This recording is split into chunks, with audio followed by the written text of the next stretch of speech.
एक आदमी गुनाह करते हुए पकड़ा गया, मगर सजा देने के बजाय उसकी जिंदगी बदल दी गई।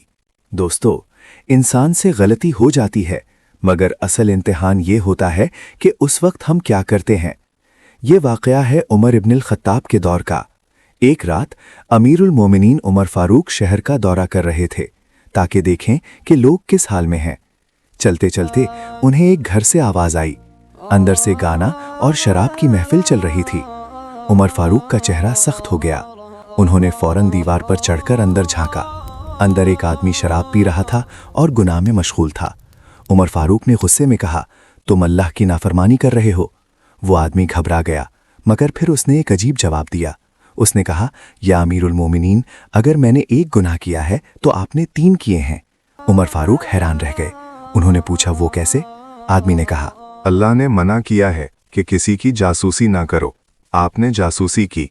अल्लाह ने फरमाया है कि घर में दरवाजे से आओ, आप दीवार से आए, और इजाज़त के बगैर घर में दाखिल होना भी मना है। ये सुनकर उमर फारूक का सर झुक गया। उन्होंने फौरन कहा, तुम ठीक कह रहे हो। अगर मैं तुम्हें माफ़ कर दूं, क्या तुम तौबा करोगे?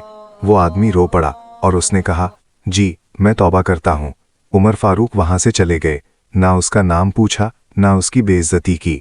दोस्तों, कभी किसी का गुनाह एक्सपोज मत करो, शायद अल्लाह तुम्हारे गुनाह छुपा ले।